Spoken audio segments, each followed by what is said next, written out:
Very good morning, all of you. In the last class, we have discussed variation of molar conductivity and equivalent conductivity with the concentration, and we have seen that de Broglie, Onsager equation, and Pohl-Rasch law. So, all these things we have discussed in the last class. Today, we are discussing the applications of Pohl-Rasch law. What is it? Applications of Pohl-Rasch law. So what are the applications? We will discuss now. So first one, determination of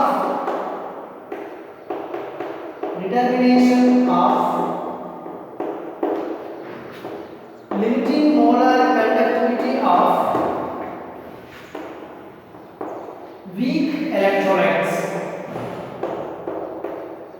So determination of limiting molar conductivity of weak electrolytes. So for this, if you want to understand this one, you have to know the how to determine that few important problems we will discuss now.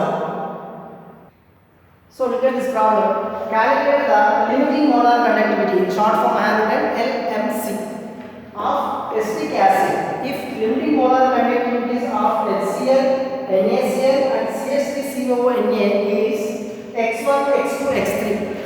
Is it clear? First we see the limiting molar conductivity of CH3COOH is equal to, so CH3COOH is dissociates into CH3COO minus H plus. So the sum of limiting molar conductivity of cations plus sum of limiting molar conductivities of anions. Actually, we have to calculate the limiting molar conductivity of CH3COOH. So see that first. Limiting molar conductivity of HCl. So that is a limiting molar conductivity of H plus. Is it clear? Limiting molar conductivity of H plus limiting molar conductivity of Cl minus. So what he has given them? X1. Yes or no? Limiting molar conductivity of H plus limiting molar conductivity of Cl minus x1. Next another one. Limiting molar conductivity of NaCl, that is equal to limiting molar conductivity of Na plus Cl minus, only one. Yes or no? Here I am keeping one. Here I am keeping one for our understanding purpose. One. Here also one. And limiting molar conductivity of anion, that is Cl minus. Next another one. Limiting molar conductivities of CH3COONa, that is equal to CH3 plus COO minus. So one limiting molar conductivity of Na plus one limiting molar conductivity of CH3COO minus. So what we have now obtained limiting molar conductivities of acetic acid CH3COOH. So from X1 H plus Cl minus. So for our understanding purpose I am saying, so H plus Cl minus is it clear? Plus, for example, if you take, what is that? CH3 CO minus plus Na plus is clear. CH3 CO minus N plus minus of Na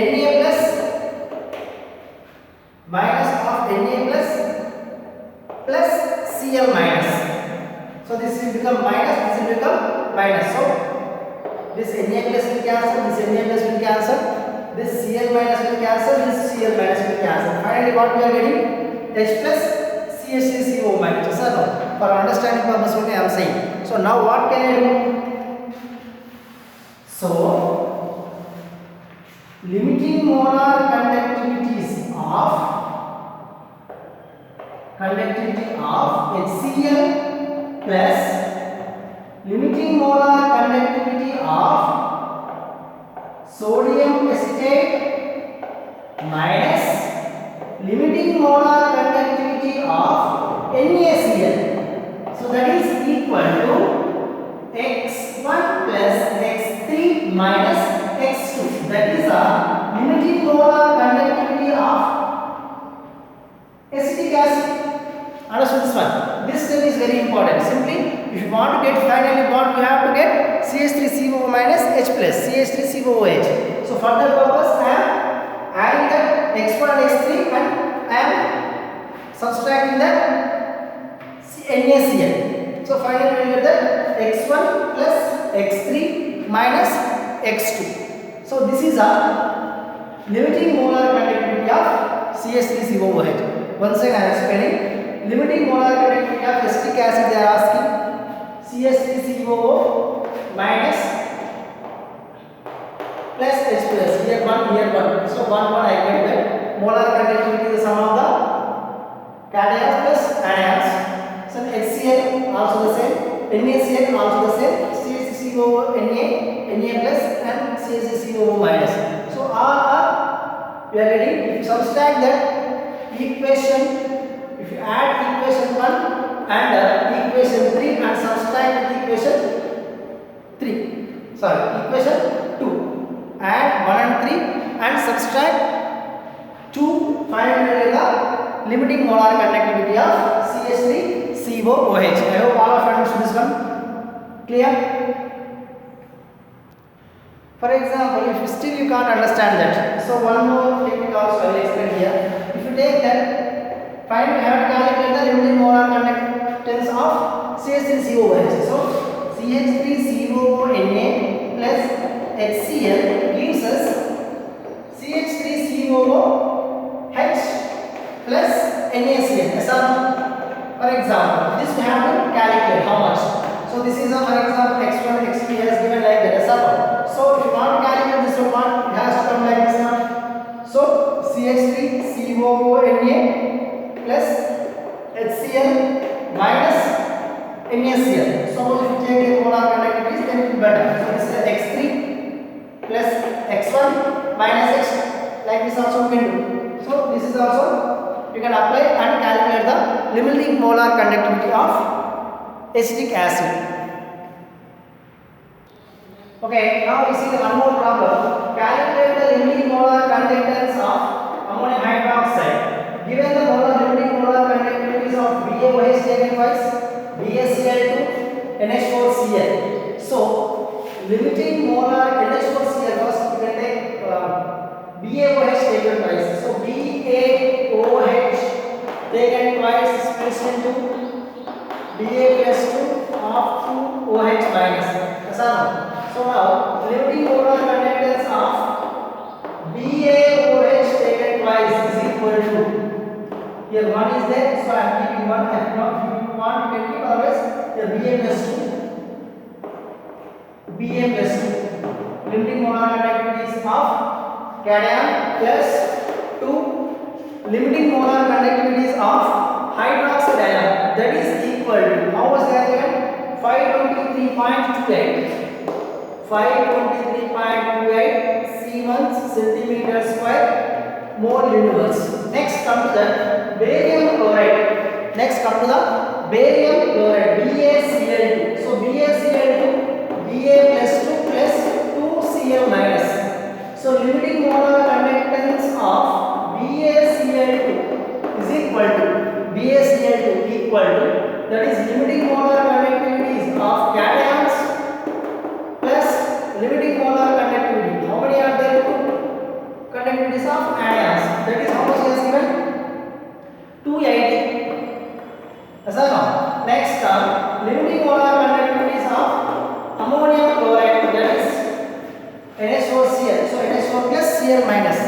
So electrolyte NH4Cl, limiting molar conductivity of cation NH4 plus limiting molar conductivity of anion, that is Cl minus. How much is given there? Nearly 129.8. So now he is asking to calculate the limiting molar conductivity of ammonium hydroxide. So ammonium hydroxide NH4OH splits into NH4 plus